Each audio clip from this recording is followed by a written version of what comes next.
6:43. Um ano esquecido nos livros, mas decisivo para o Brasil colonial. Enquanto Portugal lutava por sua sobrevivência na Europa, a colônia estava à mercê dos holandeses, que dominavam o Nordeste e ameaçavam apagar o Brasil do mapa. Em Salvador, surge a Junta dos Três Estados, um conselho formado por colonos, não por ordens reais.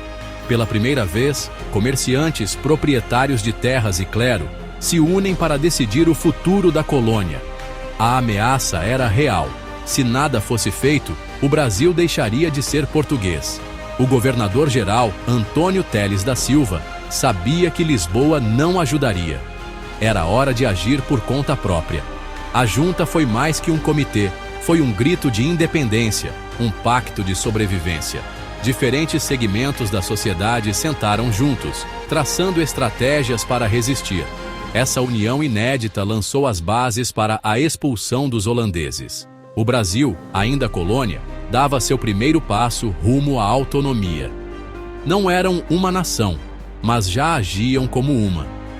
A Junta dos Três Estados marcou o início de uma nova identidade, a de um povo que decide lutar junto. E assim, em 1643, a colônia plantou a semente da resistência. Para entender a Junta, precisamos voltar à União Ibérica, 60 anos em que Portugal e Brasil foram governados pela Espanha. Isso arrastou Portugal para guerras e fez da Holanda, rival da Espanha, um inimigo direto. Os holandeses invadiram Salvador, depois Pernambuco, e criaram a poderosa Nova Holanda. O açúcar brasileiro passou a enriquecer Amsterdã, não Lisboa. Em 1640, Portugal recupera a independência, mas mergulha em guerra contra a Espanha.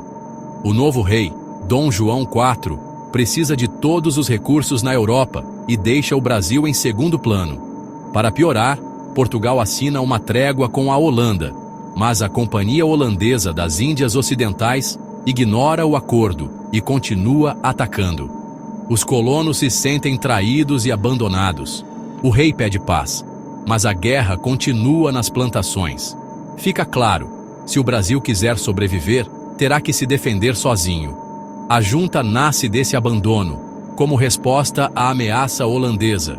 O destino da colônia agora está nas mãos de quem vive nela. A salvação teria que vir de dentro. Sem apoio de Lisboa, o governador-geral convoca a Junta dos Três Estados em Salvador. Clero, elite rural e comerciantes sentam juntos, formando um verdadeiro war room colonial. Pela primeira vez, decisões sobre guerra e defesa são tomadas coletivamente. O conselho representa todos os interesses: o senhor de engenho, o comerciante, o padre. A presença do clero dá à luta um tom de cruzada religiosa contra os protestantes holandeses. A junta tem autoridade real. Suas decisões são respeitadas em toda a colônia. O modelo rompe com a tradição autoritária portuguesa e dá voz aos colonos. Estratégias, recursos e sacrifícios são debatidos e decididos em conjunto. A colaboração entre classes, inédita, fortalece a resistência. A junta transforma medo em ação e desunião em propósito comum. Era o início de uma nova forma de governar em tempos de crise. A junta não era só simbólica, ela administrava a guerra, assumiu a arrecadação de fundos, criando impostos aprovados pelos próprios colonos. O dinheiro financiava armas, soldados e navios. Decisões estratégicas eram tomadas em debates: guerra aberta ou guerrilha? Apoio aos focos de resistência? A junta criou o Donativo, fundo especial para libertar Pernambuco. Essa autossuficiência era inédita, a colônia financiando sua própria defesa. A colaboração entre classes diminuiu rivalidades e fortaleceu a identidade local. O conselho apoiou líderes como André Vidal de Negreiros e João Fernandes Vieira, futuros heróis da insurreição pernambucana. A junta virou o cérebro da resistência, coordenando recursos e estratégias. Transformou uma população dispersa em uma força organizada. preparou o terreno para a Guerra de Libertação. O trabalho da junta foi o prelúdio da insurreição pernambucana, que explodiria em 1645. Antes, a resistência era fragmentada. A junta deu unidade e estratégia. Ela financiou secretamente um exército, desafiando até as ordens do rei. Essa ousadia mostrou maturidade política e autonomia inédita.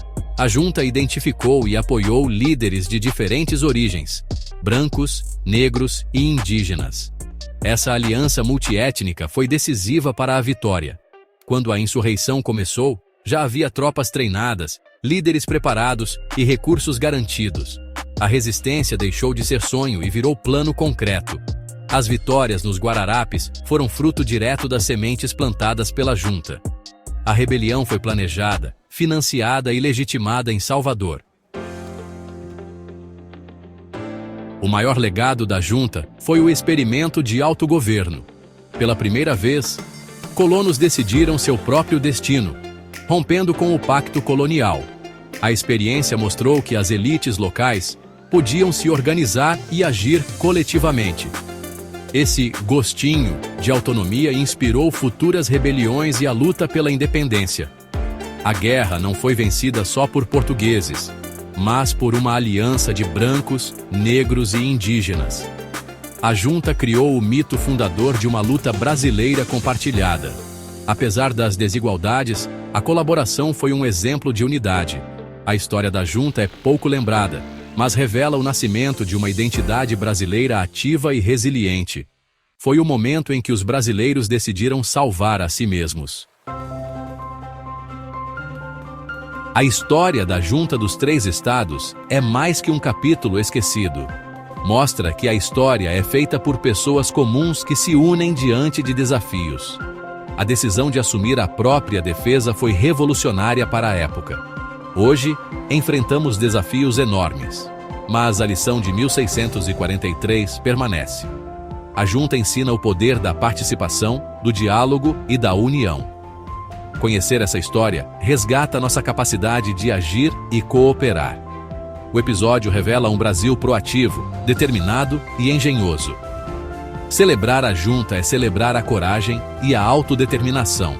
O espírito de 1643, unidade, coragem, autossuficiência, é um legado vivo. O passado vive em nós, pronto para ser redescoberto e inspirar o futuro.